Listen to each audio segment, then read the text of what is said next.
SC ಒಳ ಮೀಸಲಾತಿಗೆ supreme court green signal. ಒಳ ಮೀಸಲಾತಿ ಸಂಬಂಧ ಸುಪ್ರೀಂ ಐತಿಹಾಸಿಕ ತೀರ್ಪು. ಎಸ್ಸಿ ಪಂಗಡಗಳಿಗೆ ಒಳ ಮೀಸಲಾತಿ ಕಾನೂನುಬದ್ಧ. ಸುಪ್ರೀಂ ಕೋರ್ಟ್ ಸಾಂವಿಧಾನಿಕ ಪೀಠದಿಂದ ಮಹತ್ವದ ತೀರ್ಪು. ಮೀಸಲಾತಿ ಒಳಗೆ ಮೀಸಲಾತಿ ನೀಡಲು ಸುಪ್ರೀಂ ಅಸ್ತು. ಒಳ ಮೀಸಲಾತಿ ನೀಡುವ ವಿಚಾರ ರಾಜ್ಯಗಳ ವಿವೇಚನೆಗೆ. ಒಳ ಮೀಸಲಾತಿ ಕೊಡಬೇಕೆನ್ನುವುದು ರಾಜ್ಯ ಸರ್ಕಾರದ ಅಧಿಕಾರ. ಮುಖ್ಯ ನ್ಯಾಯಮೂರ್ತಿ ಚಂದ್ರಚೂಡ ನೇತೃತ್ವದ ಸಾಂವಿಧಾನಿಕ ಪೀಠ.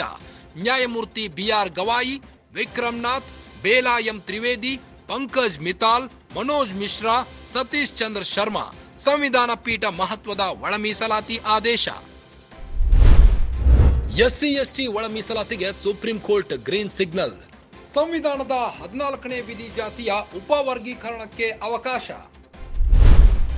ಪರಿಶಿಷ್ಟ ಜಾತಿಗಳು ಏಕರೂಪದ ಗುಂಪಲ್ಲ. ಎಸ್ಸಿಗಳಲ್ಲಿ ಹೆಚ್ಚು ತಾರತಮ್ಯ. ಒಳ ಮೀಸಲಾತಿ ಅನುಕೂಲ. 15% ಮೀಸಲಾತಿಯಲ್ಲಿ ಒಳ ಮೀಸಲಾತಿಗೆ ಸರ್ಕಾರಕ್ಕೆ ಅನುಮತಿ.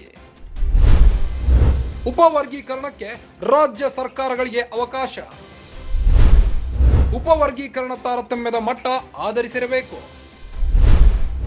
ಸರ್ಕಾರಿ ಮತ್ತು ಶಿಕ್ಷಣ ಸಂಸ್ಥೆಗಳಲ್ಲಿ ಒಳ ಮೀಸಲಾತಿಗೆ ಅಂಕಿಅಂಶ ಮುಖ್ಯ. ಪ್ರಾಯೋಗಿಕ ಡೇಟಾವನ್ನು ಸಂಗ್ರಹಿಸಿ ಒಳ ಮೀಸಲಾತಿ ನೀಡಬೇಕು.